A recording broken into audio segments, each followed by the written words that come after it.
Great to have you watching CNN Student News on this Thursday, December 8th. From the CNN Center in Atlanta, Georgia, I'm Carl Azus. First story takes us to the fifth most populated country in the world, the Pacific island nation of Indonesia, home to more than 258 million people. And some of them are struggling with the devastation of another earthquake. A 6.5 magnitude quake shook the far northwestern part of Indonesia Wednesday morning.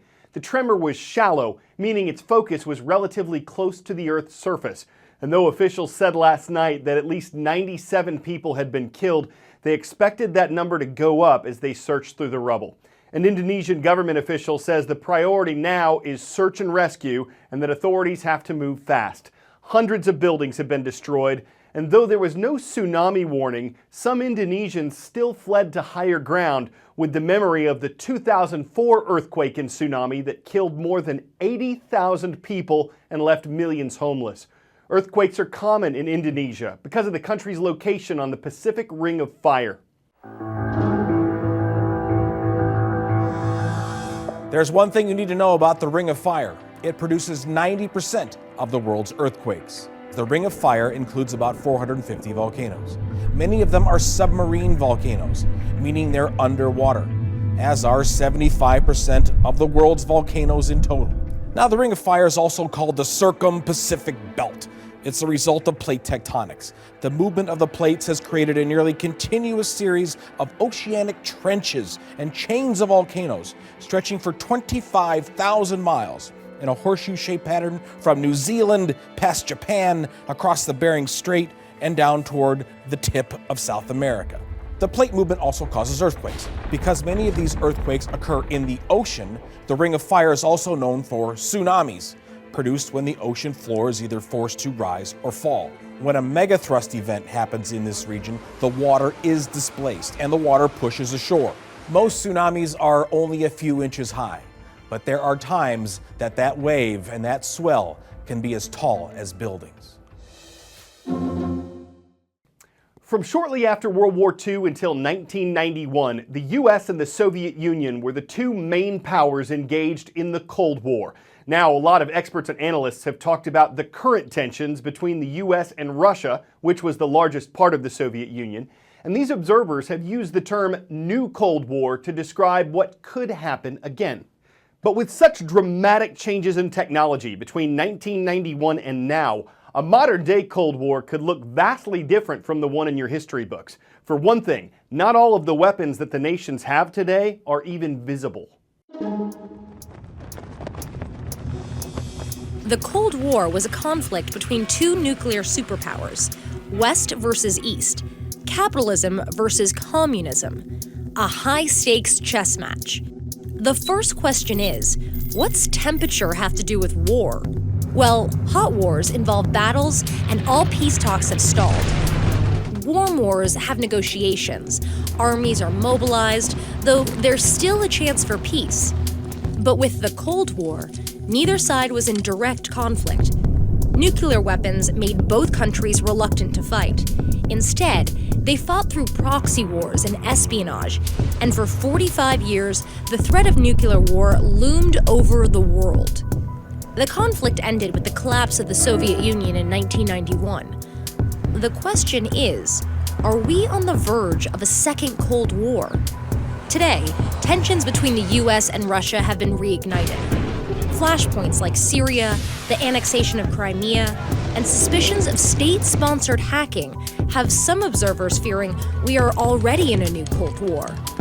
Both countries are tied to a string of international conflicts, but digital warfare has become a vast new battlefield. Cyber espionage is cheap, hard to trace, and presents real economic and security fears. It is evolving quickly as states rely more on digital networks. The US and Russia still have huge nuclear arsenals and military might, but digital information may be the most coveted new piece on the chessboard. Been a while since we reported on the dangerous Zika virus, a disease carried by certain mosquitoes that are present all over the globe. The World Health Organization, part of the United Nations, recently ended its classification of Zika as a global health emergency. But that's not because it's become less important or gone away. the organization has reclassified Zika as an ongoing threat, meaning it expects the virus to remain a problem like yellow fever and malaria. Most people who get Zika won't even know they don't have symptoms. But if a pregnant woman contracts the virus, it can cause severe birth defects or miscarriage of the baby. In the fight against the virus, one thing researchers are looking at is trying to control mosquito populations. In a Chinese laboratory, for example, researchers are producing millions of genetically modified mosquitoes. They're hoping these specific insects will help eliminate Zika and other diseases like dengue fever. So here's their plan. They start with mosquito eggs and then infect those eggs with a bacteria that would prevent them from transmitting the viruses. Their modifications also include sterilizing male mosquitoes so that if they mate with females in the wild, the eggs won't hatch.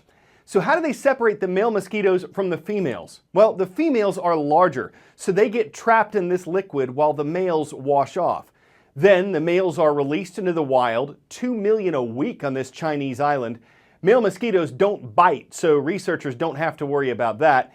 And they say that this process has reduced the populations of harmful mosquitoes by 96% here. Critics question whether this will actually eliminate mosquitoes from the area.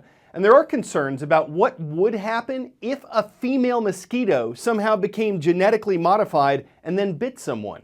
In any event, Chinese scientists are hoping to produce billions of genetically modified mosquitoes and then bring them to the Americas, which have been hard hit by the virus.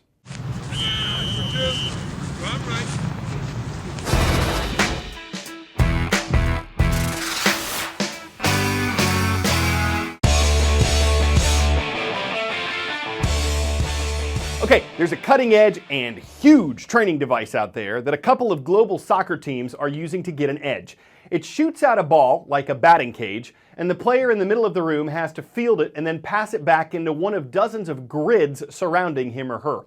The downside, most soccer players may never set foot inside one of these. The starting price is $2.4 million. They can go up to $3.5 million. But for those people who do train here, it can be a step toward rehabilitation, better ball control, or even victory. So the function from the football is to make training for your first and second contact. So to make training for your pass and stop the ball. So like here, the ball comes to you, you stop the ball and pass it in the field. We have a lot of options here, so we can choose the number of balls. Yeah, we can play with 100 balls, and we can choose the speed from the balls from 0 to 100. That's really fast. We play with 50 in the first, or 55 with the first league team, and we can say which ball machine we active and which field. So you have a lot of training types. So you can tailor it to each player, Yeah. if they've got a weakness. Yes.